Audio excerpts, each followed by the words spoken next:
Welcome to another episode of the Immigrant Education Collaborative Podcast. I have a special guest with me today. Nemahun, how are you? I'm fine, thank you. How are you, Derek? I'm great. I'm great. Thank you so much for doing this. So this is a special episode because we want to talk about special education in the public school system specifically. So I brought on someone who is a special education expert in her own right. So can you tell us what is special education in the public school system? So, special education is education that is individualized for students who need it Hmm. based on their needs. And Hmm. their needs after so students who have disabilities, let me say Hmm. that. Hmm. So once it's determined what their disability is, they do an assessment, see where the gaps are, and then we're like, okay, these areas, this student has a specific learning disability. If they do an IQ test, the student has an intellectual disability, just, whatever.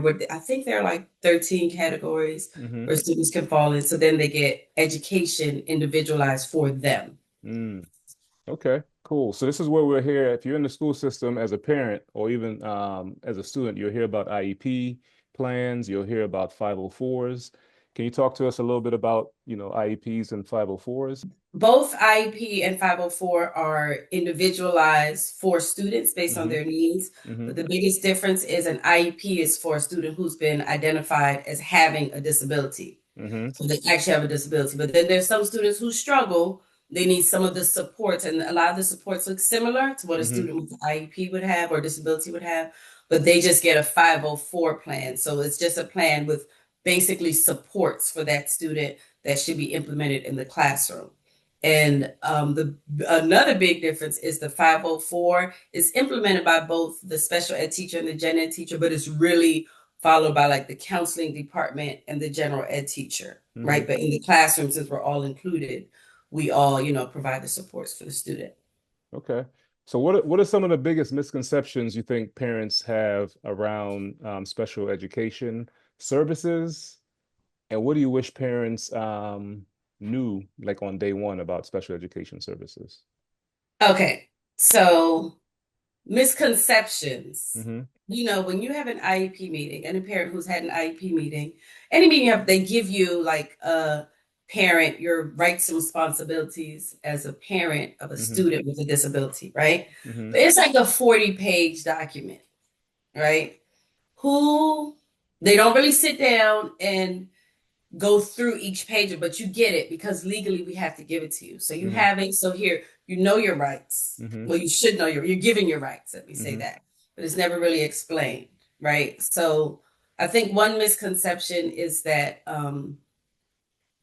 once you have an IEP, once you have this, oh, my child is going to be fixed. I can sit back and relax, Mm-hmm. and I can just let the school do their thing. And probably shouldn't say this, but I'm going to say it. And the school is going to implement this IEP with fidelity. So my child is going to make progress and we're going to be good. Mm-hmm. That's, I think, one main misconception. And what I wish parents knew is that those rights, see, we have at my job, we had one of the IEP supervisors we had before. She did a one pager Mm-hmm. of the rights and responsibilities of a parent. And I love that because I give both. Like I Mm-hmm. give the one pager because it just hits the bullet points, who you can call if you need help, what's going on. But then they also get the 40-page document if you ever have time to sit down and read all 40 pages, but what was I saying? What I wish parents knew is that they have rights. They have rights and they really have the final say. But a lot of parents go into the meeting and it's a little intimidating, especially if you're an immigrant parent. Mm-hmm. You can just jump right into that. Mm-hmm. If you don't speak English, if you're not educated, if you can't read, those things you're at the table with a psychologist, special education teacher, all these people that have all these titles, and everyone is throwing jargon at you and blah blah blah. What I wish that parents understood is that they can say pause. I don't know what you mean, and just because you have an hour on the calendar doesn't mean that it has to be done in that hour. Mm-hmm. So if you don't understand something, pause and ask, or Mm-hmm. find someone on the team before you go in, even if, because they have special ed advocates, right? Mm-hmm. But if you don't have an advocate, this is something that I do too. I prepare student teach parents for IEP meetings. Mm-hmm. Ask this, ask that, say this. And I always remind them you don't have to agree with anything at the table. Mm-hmm. You can walk away. Legally, you have to give them, they get 5 days.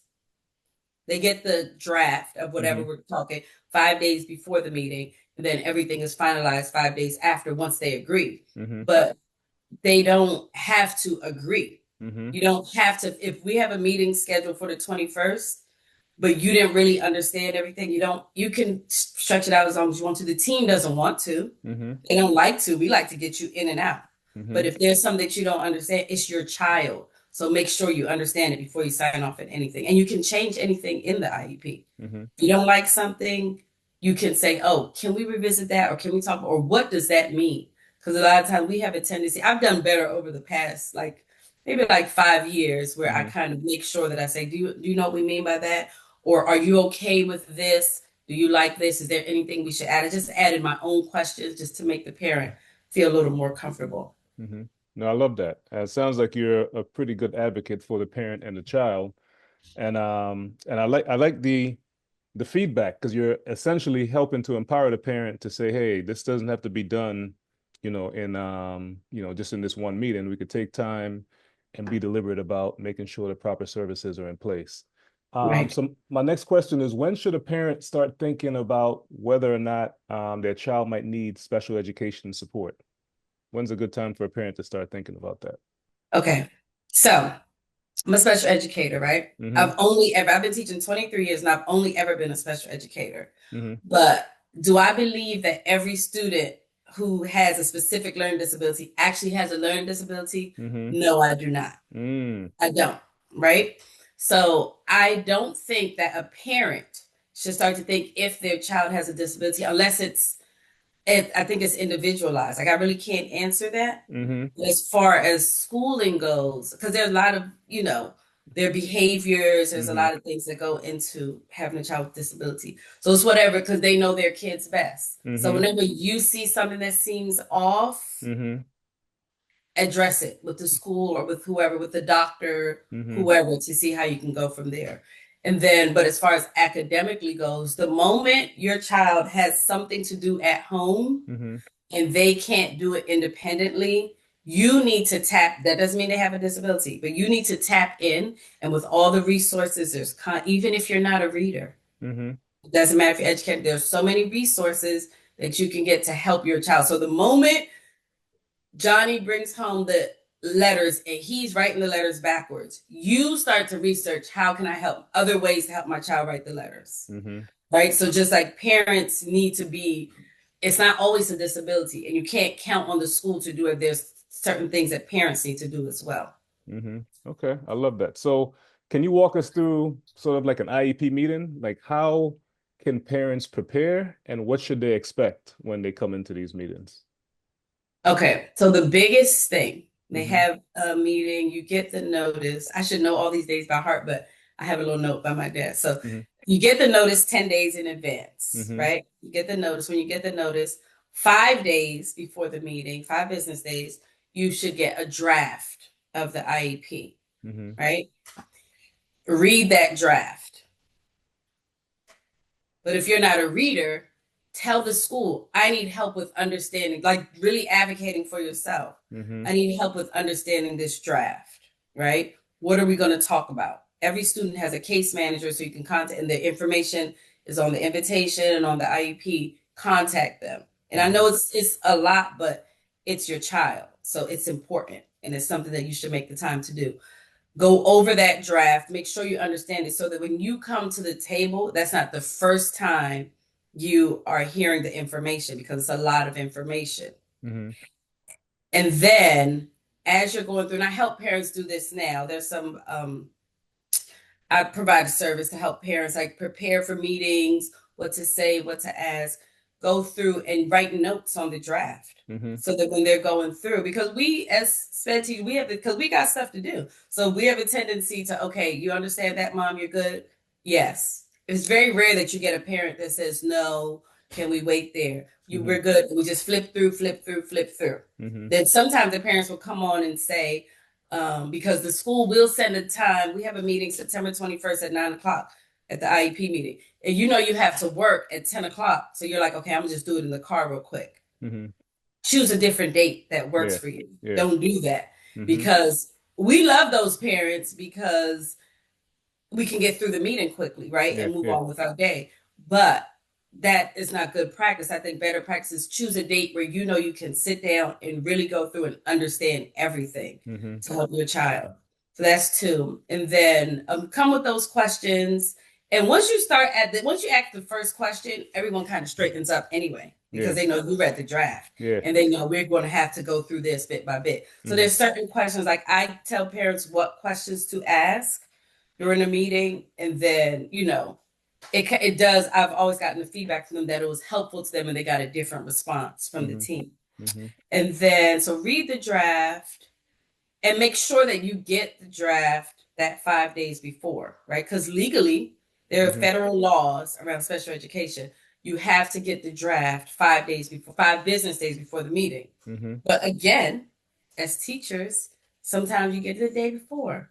Sometimes you don't get it. Sometimes whatever. But if you don't know your rights, but I'll be honest with myself, there's been a lot of times where I don't send it within the 5 days, but I will say, okay, Mr. Andrews, I am sending the draft today and the meeting is tomorrow. Let me know if you want to reschedule the meeting so Mm-hmm. that you have the 5 days to read it, right? I always say that. I don't just give it and assume that.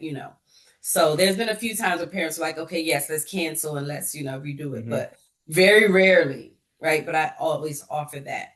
And then so that's really it to prepare. Mm-hmm. Read the draft so you can ask proper questions and make sure you understand all that's on there. Yeah.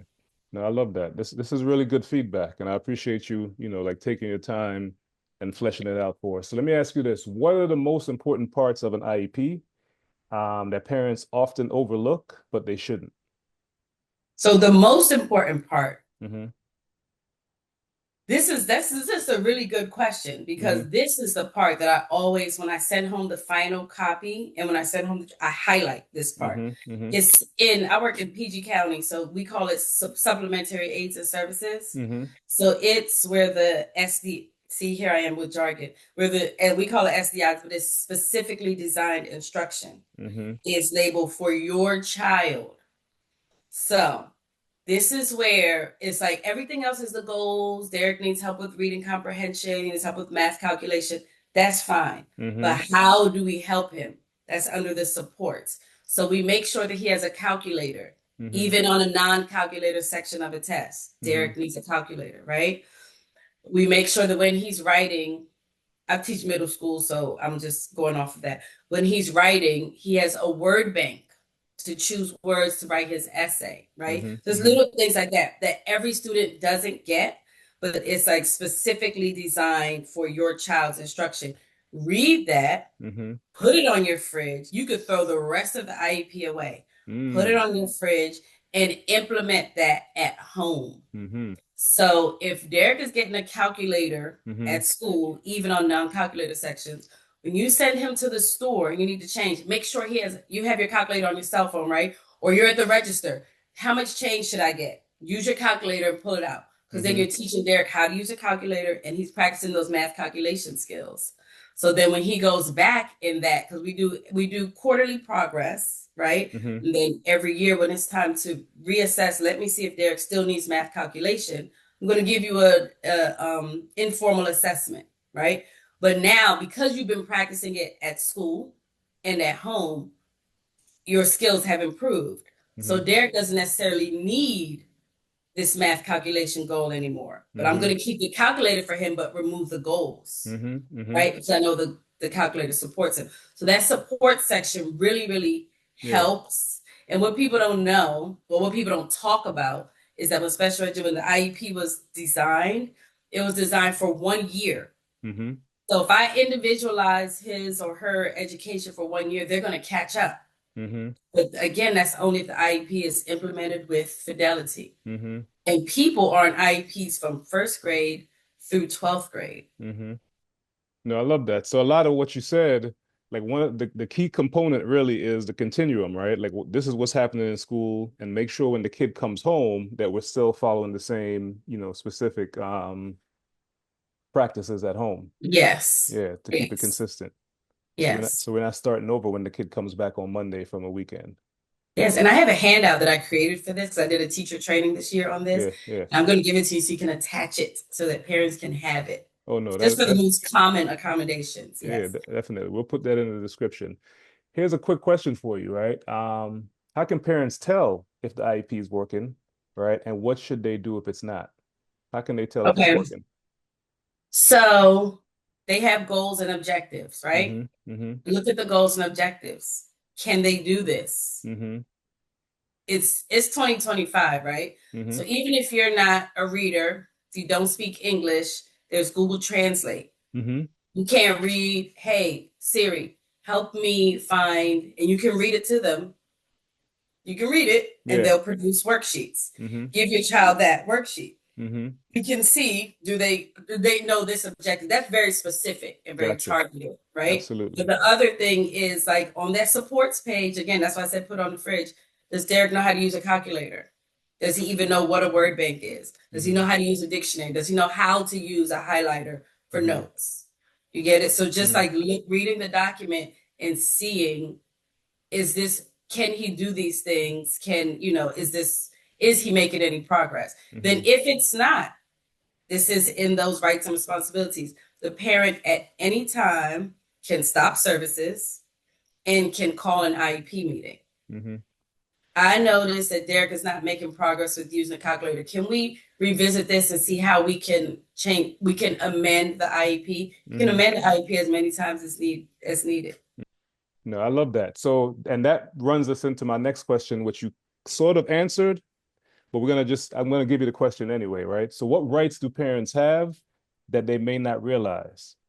Okay, so they have a lot of rights, but the Mm-hmm. main one is, Mm-hmm. well, there's two. You don't have to agree with everything that's said at the table on that day, Mm-hmm. right? You can question anything. You can go do your own research. You can get an advocate. You can whatever, and you can amend the IP at any time. Mm-hmm. So at any time you notice that something is not working, or this is not on the IEP, but this is where I see he's struggling, you can amend. You can call for an IEP meeting. Call the Mm-hmm. team to the table. And what was the last one? You can amend the IEP, and you can stop services anytime you decide you don't want your child to get special education services anymore. Okay.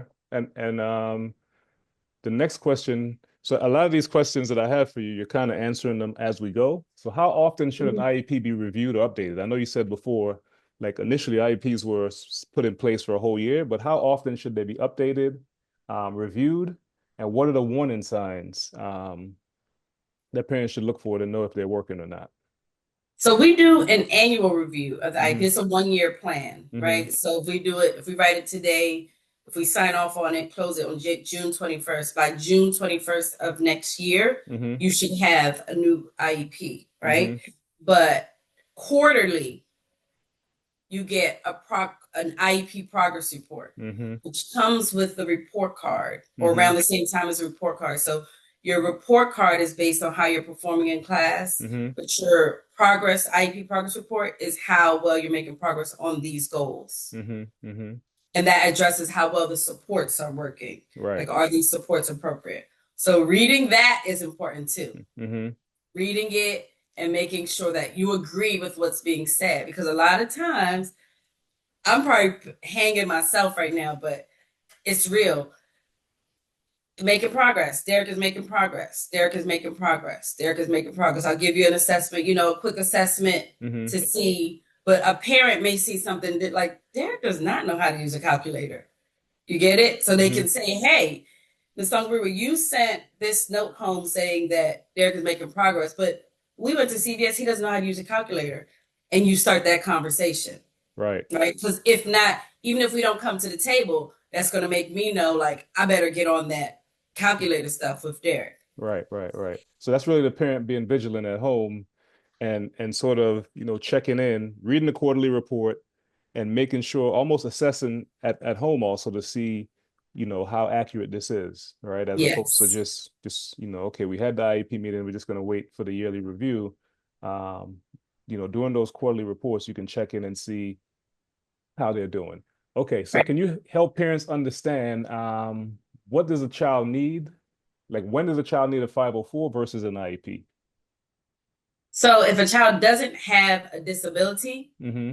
and they need supports, they would fall in line with a 504, because a lot of times what happens is a teacher or parent may say, I've noticed that my child is struggling, the student is really struggling. Mm-hmm. Can we bring him to the table to be tested for services? Then they get tested and they don't qualify for services, right? So they Mm-hmm. don't qualify, they don't fall under any of the disability categories. So then Mm-hmm. it's like, okay, but they do still need these support. So we'll do a 504. Okay. And so what type of accommodations can a 504 provide? And can you give us some examples of how these work in the classroom?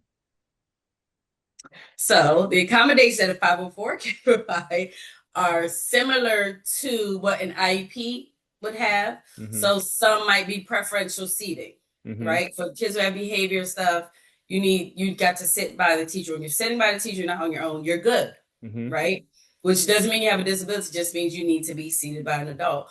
A calculator could be on a 504. Okay. Um, yeah, I believe if I'm 100% honest, if I'm 100% honest, I don't always because I co-teach. Mm-hmm. The 504 goes to the general ed teacher, Mm-hmm. and but they normally are like very similar. So preferential seating, calculator, scribe, no copying from the board, guided notes, those things, just to help the student in the classroom. Okay. No, I love that. So what's the best way for parents to communicate with the school around their child who has either an IEP or 504 without sort of damaging the relationship with the school team? Like what are some best practices or best approaches for parents to use when working collaborating with the team? I have a different personality. Like when it comes to like relationships and Uh-huh. your child, Mm-hmm. like I don't think that, because I'm a special ed teacher, right? Mm-hmm. We parents who ask too many questions, do too much, it gives us more work to do, so we don't like it. Mm-hmm. But who cares? This Yeah. is your job. I Mm-hmm. have a question. I don't understand. So I wouldn't worry about the relationship. Mm-hmm. Just worry about, so every student that has an IEP has a case manager Mm-hmm. and the 504. And I'm not sure how the 504 works but it's normally managed in my building by the counseling team. So it may be the same everywhere. Mm-hmm. So you would have the counselor or the case manager Mm-hmm. directly to them. And then I would CC the principal on any communication. Because sometimes we're not very responsive. Oh, Mr. Andrews, email me again. Mm-hmm. I'll email him later and I forget because certain things, but when you CC the principal, and the Yeah, principal, you get what I'm saying? I got you. Too. Okay, so in that vein, what questions should parents ask during the meetings to make sure they're getting the full picture of what's happening with their child? So it depends on what they see in the draft and on Mm-hmm. what they have. But one good question would be, okay, mm, we go over this anyway, but how are you going to make sure that my child masters this goal within the 1 year of this IEP? Mm-hmm. That's a question to ask. But then we will just lead you to the support section. This is what we're going to do, how we're going to support. So it Mm-hmm. just depends on what they read in the draft, because you can't ask questions if you don't Mm-hmm. read the draft. Right, right. You got to read the draft, whatever's questionable. Mm-hmm. Even if they spelled your child's name, whatever it is, Right, read it. right. Ask those, and though whatever questions you have, ask them, even Mm-hmm. if it prolongs the meeting. Mm-hmm. So in that vein, what should parents do if they feel like the accommodations are not being followed in the classroom? Well, I'm tenured, so it's gonna be hard for me to lose my job. But but teachers, special ed teachers, general ed teachers have a responsibility to collect data Mm-hmm. on how they are using the accommodations in the classroom, Mm-hmm. right?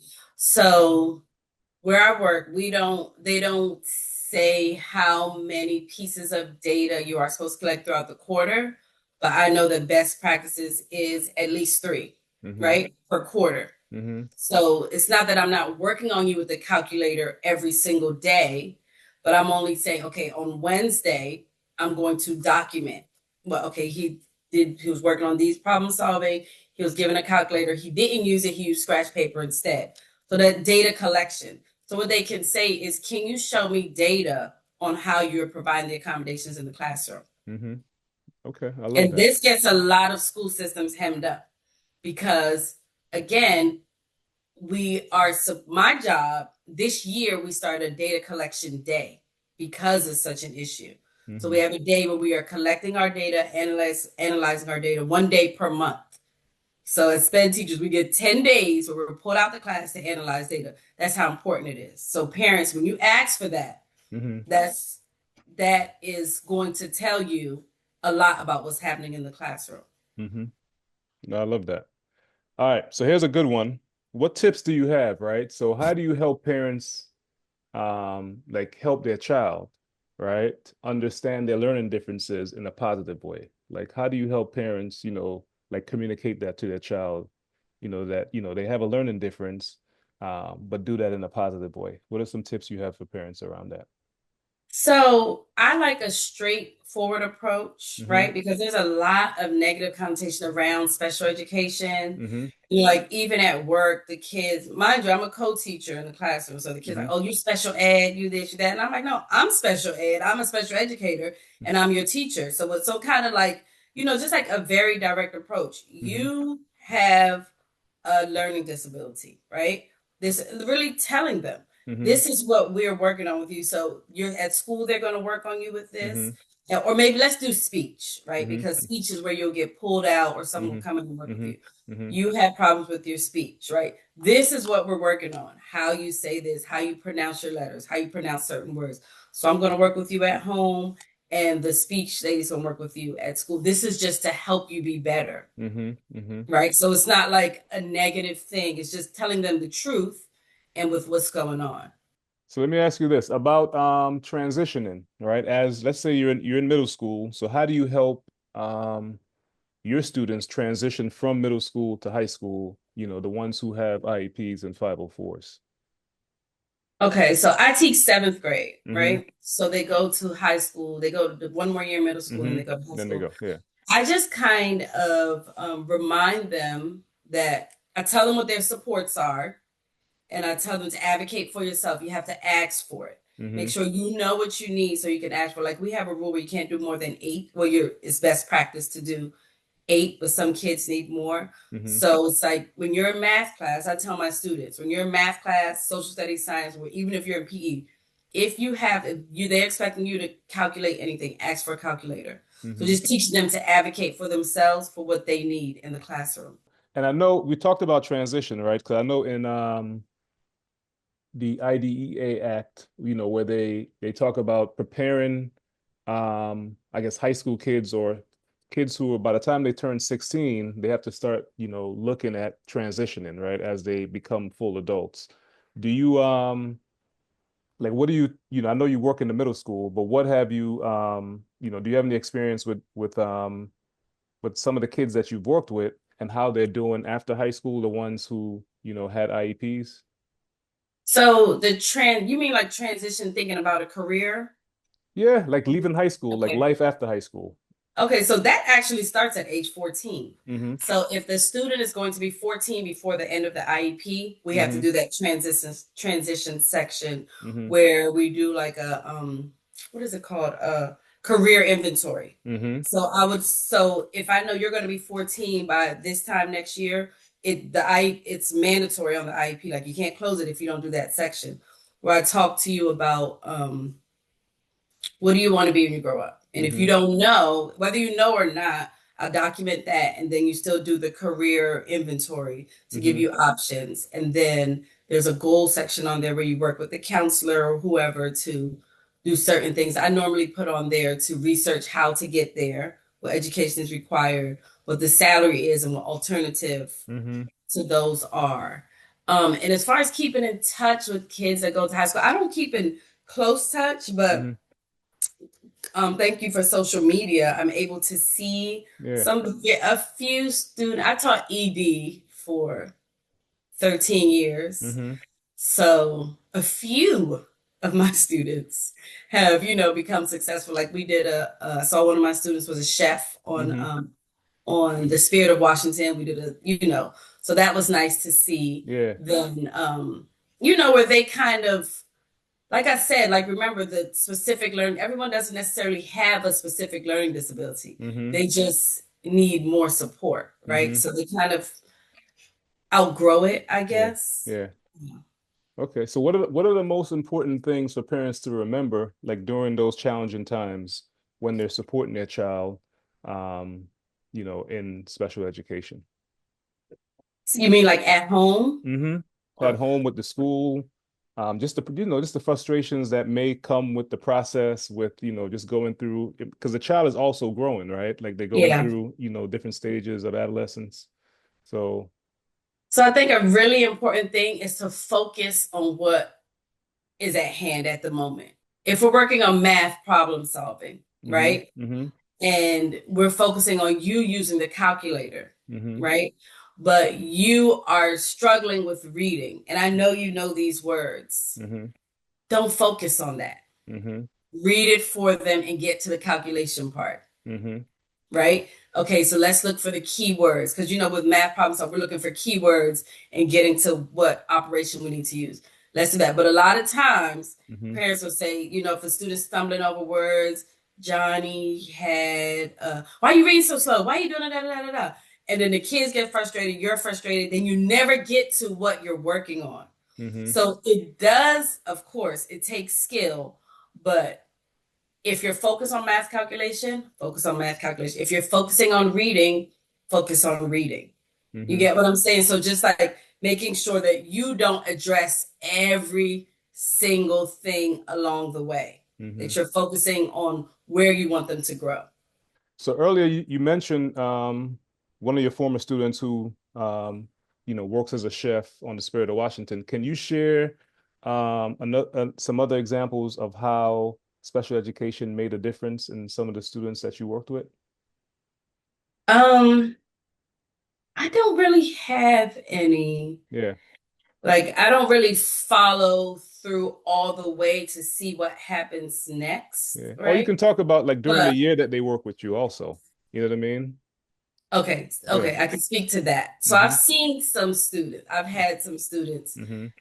very few, Mm-hmm. right, that are really receptive to what supports they're getting in the classroom. Then you see them, like you teach it to them once or twice, then Mm-hmm. they start to ask for it. They Mm-hmm. start, like a highlighter. Every Mm-hmm. time we're reading, I taught science this year, reading a science article, some students get highlighters, right? Because Mm-hmm. it's on their IEP, so I give them their Mm-hmm. highlighters.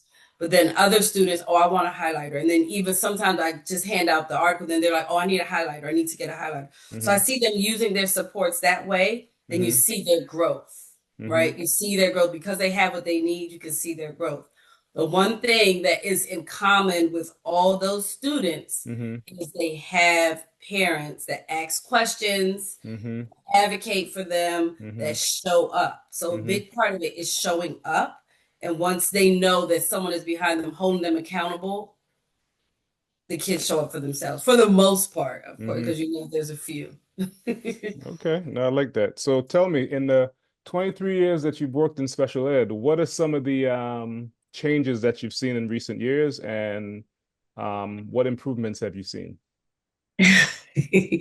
Okay, improvements. Okay, I'll start. So some of the changes I've seen. I started my career as a self-contained teacher, Mm-hmm. meaning I was the teacher and there were other support staff and there were paraeducator, or what some people may call a teacher assistant, Mm-hmm. and maybe an aide that works directly one-on-one with students, Mm-hmm. right? So it's three of us in a classroom. So I did that for about 15 years, Mm-hmm. 16 years. But then as time progressed, one of the changes were to inclusion. Mm-hmm. So put these students that, because remember we talked about the students being in the wing in the back of the building. That's where we were, right? Mm-hmm. Mm-hmm. And it's us and them, and we're teaching the same curriculum, but with the supports at their own pace. But was this push for inclusion for these kids to go into the general ed classroom, have Mm-hmm. more access to the general ed curriculum.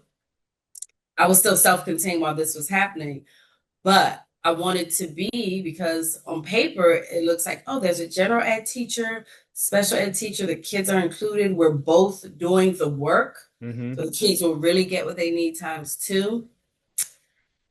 Then I got a co-teaching position and I realized it's not what's happening. Mm-hmm. So in theory, it's one of those things like in theory, it sounds good, but in Mm-hmm. reality, it's like I've worked with co-teachers who say, your children, my children, we're all in the Mm-hmm. same class, right? But my kids are the ones with IEPs, theirs are the ones without. Mm-hmm. I've worked with general ed teachers who were I came in the February and their sped teacher left in November and they never have looked at the kids supports what they need from November to February. Mm-hmm. I've worked with even in the system, right? In the system where we keep track of grades and attendance, where the kids with IEPs are on a separate list from the rest of the class. So Mm-hmm. this school year is the first year that it's together. Mm. Okay. So I've seen change. So it's like inclusion is nice in theory, but there are even some students that would benefit more from being in a self-contained class because they're so low academically that they can't keep up and they're struggling. But now you have to have just like students with intellectual disabilities that are in self-contained classes. But improvements I've seen, there's more, like we have a beautiful tool called Goldbook. Mm. So we don't have to do as much like they're more what's the word I'm looking for? Instead of bank, if you go like you can go online, I can type in everything the student needs, and then it gives me okay goals that I could choose from. Mm. And along with those goals, it gives me progress monitoring tools. Then it gives me, you get it. So it gives me all that. And that stuff we had to do before. In Right. my first year of teaching, they were writing IEPs. But like the first year I started teaching, we went to computers. So those are Yeah. just the improvements. If you could change one thing about how special education better serves families, what would it be? Families. Mm-hmm.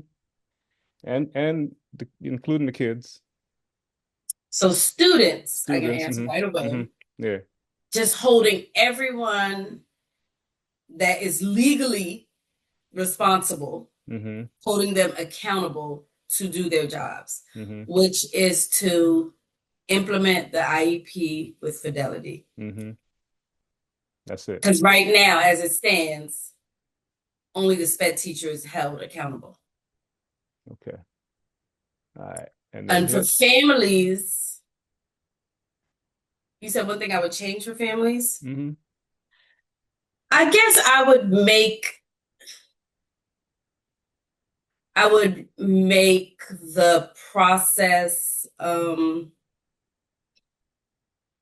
like one way to do it. Mm-hmm. And that one way would be very inviting for parents so that to make sure they understand so that maybe because I know for me it's my personality. I like to help people, so I would always do that. But everyone isn't like that. So instead, if I had a list of questions that, okay, at this point you have to say, okay, Mr. Andrews, do you understand? Are there any questions you have here? So just doing it so that the process is more inviting for them. What do you wish more parents understood about special education teachers and what you're trying to accomplish?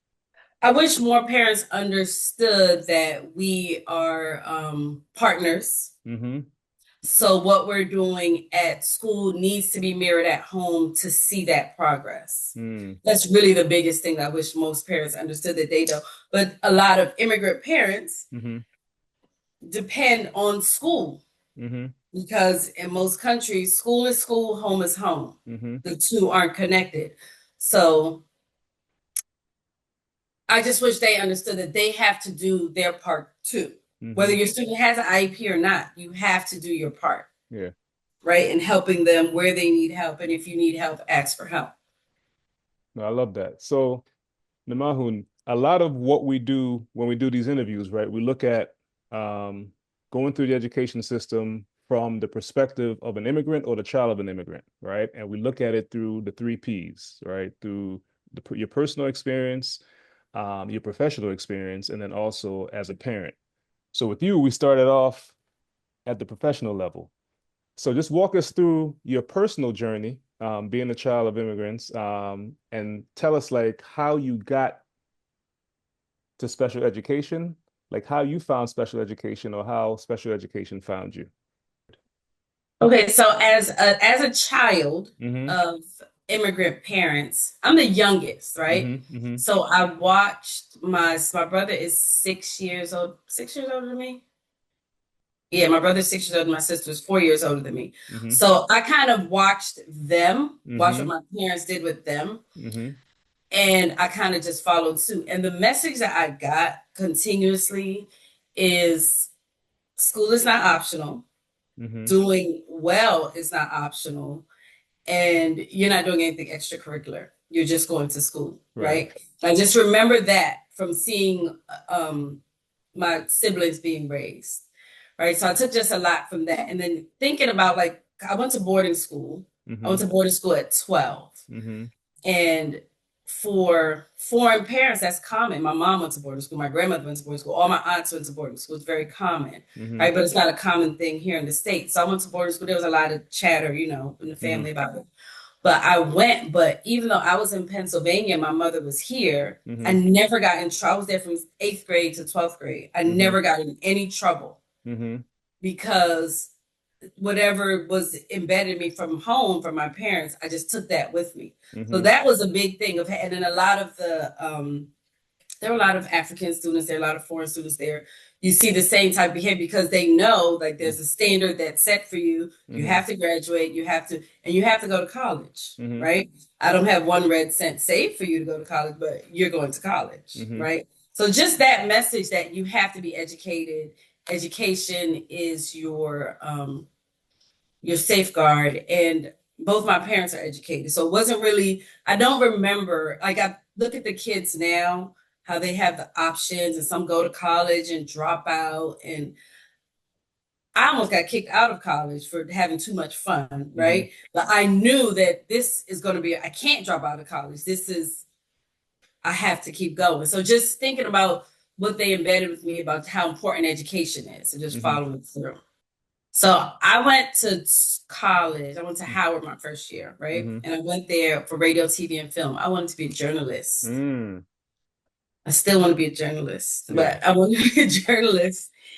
And when I got there, so I went to college in 96, and my niece was born October of 95. Mm-hmm. So she spent a lot of time with me at college, and just watching her grow, Mm-hmm. I was so amazed. I've never really seen, like, been that close to a child. So watching her grow, I transferred from Howard to Bowie, Mm-hmm. and I changed my major to early childhood education because I was Mm. so intrigued. I'm an inquisitive person. Like, Yeah. how do kids grow? How Yeah. does this happen? Yeah. Right.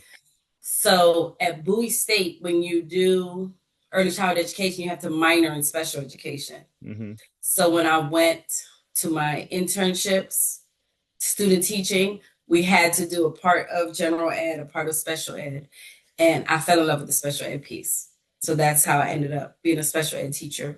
And I got my master's in special ed, and the rest is history, as they say. Okay. No, that's really cool. So you talked about the curiosity piece, which was I'm assuming that's part of why you wanted to be a journalist, right? Yes, Yeah. So yes. so how talk to us about how that's served you well in life, but also like professionally and academically, right? That curiosity, that natural curiosity that you have. Talk to us a little bit about that. So I ask a lot of questions. Mm-hmm. Anyone who knows me knows I ask questions.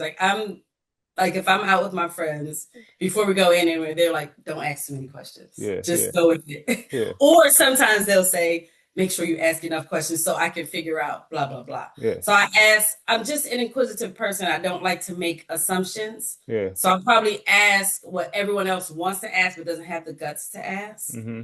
I ask questions. But as I've grown, Mm-hmm. right?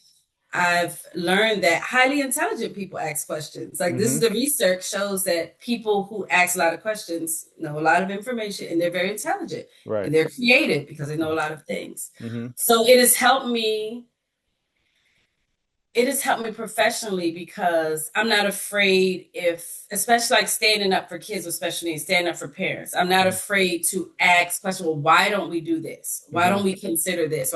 And I sometimes I get the response of, "That's a good question. We didn't consider that." Mm-hmm. So then it wants to make me keep on asking questions because sometimes there are people who need someone to speak up for them and ask, like parents, Mm-hmm. right? That need a question asked that Mm-hmm. either they don't know how to ask it Mm-hmm. or they're too shy to ask or they don't know what the response will be. So it's helped me professionally in that way where I've been able to create things because I ask certain questions. Why don't we have this? Why don't we do this? So give me that opportunity to create things, which I created an app Mm-hmm. for this little little advertising for myself. I created an app that Okay. helps teachers because when I became a co-teacher, that I realized that co-teachers don't really have a way to access the supports the students need in the classroom. Mm-hmm. You're given a folder at the beginning of the school year, so you're just expected to come up with your own system, Mm-hmm. but it's not really practical. So a lot of students don't get those services, and that's why they end up staying special education forever because they're not really getting what they need. Mm-hmm. So what the app does is, well, I had to change the name to Tool. What the Mm-hmm. tool does is like I can type in highlighter. Then it Mm-hmm. shows me all the students who need a highlighter. And it's Mm-hmm. right on my phone, so I can just give them the highlighter. So Gotcha. there's no need for me to memorize all four of my classes, all four of my students. I just have it in the palm of my hand. But Mm. that came from asking questions. Because I'm like, Yeah. well, how are teachers expected to do this? Yeah. Why is this doesn't work? Why, Yeah. So So you're not only asking questions, but you're solving problems. yes, Yeah. yes. I Yeah. don't just ask questions just to ask. Yeah. Yes. Yeah. Come with a solution. Yeah, you're coming up with solutions. So speaking of asking questions, being curious, and problem solving, so majoring in early childhood education at Bowie and then minoring in special education, what are some of the things that you've seen over your time working in the schools, working in education? What are some of the dots that you've connected in terms of like human development, right? With a kid, when you see children in the school system, what are some of the things that you notice, right? What are some of the recurring themes, patterns that you see that oftentimes are overlooked by, I would say, administrators, parents, and just other folks who are not really in the trenches or on the ground with the kids? What are some of those glaring things that you're like, you could walk into a room or interact with a child, and right away you can pick up on what's happening or what's not happening? What are some of those things that stand out to you?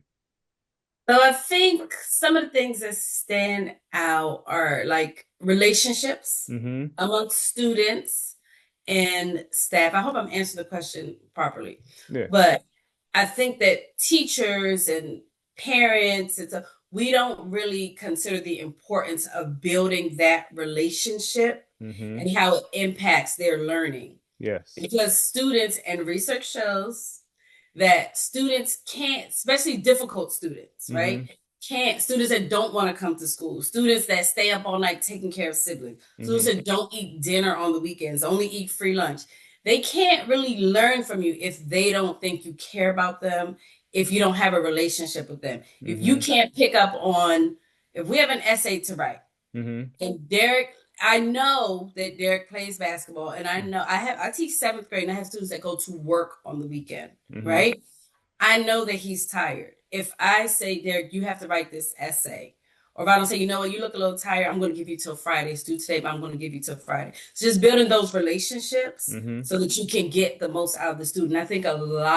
I know a lot of people overlook that, Mm-hmm. and foreign parents, Mm-hmm. immigrant parents overlook that piece of connecting with your child Yeah. because kids go through things too. Yeah. But a lot of times, when you're in the house with foreign parents, it's Yeah.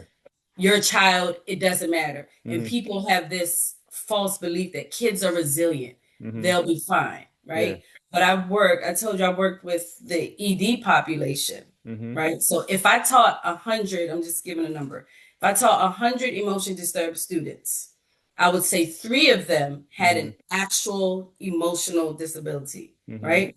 The rest of them had Mm-hmm. unaddressed trauma from Mm-hmm. stuff with adults Yeah. that was Yeah. supposed to care for them that didn't. Right. That you get it? Yeah. So it's just man, they're children. So it Yeah. manifests into what we see as an emotional disturbance. IEPs, right? Or emotional Hmm. impairment, that was they call now. So now you have an IEP, you're receiving SPED services for that. When Gotcha. what you need is your trauma addressed. Hmm. Now, I love that 'cause I think what you're talking about is the importance of relationships, and it's the saying that kids don't care, how much you know or what you know until they know that you care about them. You know what I mean? Yes, And I yes, kind of butchered that, exactly. but yeah, but I think that's really what you're Yes, I know speaking to. exactly what you're Yeah, saying. yeah, Yes. yeah. You got me. Yeah, no, Yep. I think that's a huge oversight, right? Because it is Yes. important for kids to feel connected, grounded, because they are human beings. And Yes. I think a lot of times parents can overlook that, especially immigrant parents, and just say, hey, your child, stay in a child's place. But that's really important. Yes. And I think as an educator, you get to see a different side of the child, right? When the child comes to school, it's a very different lens that you're privy to that the parents are not really privy to. You know what I mean? Yes. Exactly. And I think at times it can Exactly. be, like the opposite is true, right? Like when the kid is at home, there's a different lens, and when you see the kid at school, is a different lens. So, Yes. but all perspectives need to be shared and encouraged and supported, because that's all part of the whole child. You know what I mean? It's not we're not Yep. You're not segmenting and Exactly. expecting a child to compartmentalize all these different emotions. So I'm glad that you said that. That's really because I think that's really, really important, right? That's super Mhm. important. Because the relationships are really that's really what it's all about, right? If the kid knows that they're in a safe space, that they're valued and they are appreciated, then that sets the tone for a good learning environment. Um, Yes. And then you'll get more out like my lowest students, because I have a relationship with them, they try really, really, really, really hard, hmm. right? Yeah. But I know those same students in other classrooms, Hmm. they're off the chain. Yeah. They're off the chain. But I know in those classrooms, there's no relationship building. It's just about come to class, do your work, sit Yeah. down, be quiet, do your work. Absolutely. Absolutely. So, They're not seen as a whole child, as a whole human in a yes, sense. Yeah. yes, And I think that's yes, vital. And I think that's something that we can't highlight enough. Because I think that's really, really at the crux of helping a child to develop, right? They have to have, good adults who care about them. Um, and I think that's really important. So let me ask you this. What's the question that I didn't ask that you wish I asked you throughout well, this interview? you asked I me did. about how I became a Yay. special ed teacher. I thought what I wanted to do before I became a special ed teacher. Yeah. No, I'm happy. So here's the thing. So when you went to boarding school, I know you said your mom went to boarding school, your aunts went, your grandma went, but you were the only one of your siblings to go to boarding school. You were the youngest of the three. So how did you take that transition? Were you just like, okay, it's not a big deal. My mom went, my aunts went, my grandmother went, or were you like, hey, they didn't have to go, why am I going? Like, how did you take that as a 12-year-old? Okay, so I actually wanted to go Gotcha. because we moved from DC, Mm-hmm. a Section 8 voucher, to Montgomery County. Mm-hmm. And when we got there, I realized that these are not my people, Mm-hmm. right? My mom always like to say I'm racist, but I'm like, I'm not racist. But being with the rich white girls that grew up in Montgomery, they were welcoming, Yeah, right? yeah. But I've like now I know that I've always just been in tune with myself because I don't remember how my mom introduced it to me, Mm-hmm. but like one of my other aunts told her about it, and then once I read up on it, it's Milton Hershey School. It's a private boarding school for poor children of Mm-hmm. a high academic standard. Mm-hmm. I said, "Oh, these are my people." Yeah, I knew that at 12. yeah, These are my people, so I wanted to go. yeah. I wanted to go because I knew I would fit in better there Mm-hmm. than I did. And now that I'm thinking about it, when I think about it now as an adult, I'm like, dang, I was able to make that decision at Mm-hmm. 12 because I just knew that I did. They were welcoming, right? They Mm-hmm. taught me their gibberish language. Mm-hmm. I just didn't feel at home there. So I wanted to be with my people. Yeah. So And I once was. Okay. So once you got to Hershey, did you feel settled? Did you feel like, you're with your tribe once you got there? No, it was weird. Yeah. It was weird. It was awkward. It was like, okay, this is really happening, Yeah. Yeah. But I did have a cousin who was there, but she didn't live in the same house as me. Yeah. So that helped. And then there were a lot of Sierra Leoneans there, and a lot of foreigners. And then, like I said, I met my people. Yeah. You get what I'm saying? So we Yeah. were all like similar. Everybody was from the hood. Yeah. Everybody was smart. Everybody, we Yeah. just, we're Yeah. poor Yeah. and we were there. Yeah. So it Yeah. was good. It was good. Okay. And being in Hershey was like one of my best on the top of my life experiences. 'Cause I learned so much. I know I Yeah. wouldn't have learned at home. Like I'm different from my siblings because of that. Okay. No, that's what's up. Did your choice of chocolates change when you lived in Hershey? I'm not a chocolate fan, believe it or Really? not. Boo. But I do promote everybody to buy Hershey chocolate just Okay. because. Just because, right? Because that helped you out Yes. when you were 12. Yes. Yeah. Yes. Changed my life. Yep. This is how you pay it forward. Yeah. Yes. Yes. Yes. Yes. Nemahun, I appreciate you taking the time out to do this. Thank you so Thank much. you. This has been very informative, and I really appreciate you being candid, transparent, and so giving with this information. Yes. Thank you. Thanks for having me. It's a great conversation. I hope it Absolutely. reaches the right person. Absolutely. And we're going to add all your information in the description. So I'll get all that information from you. So thank you Okay. guys for joining us on another episode of the Immigrant Education Collaborative Podcast. See you next time. Thank you.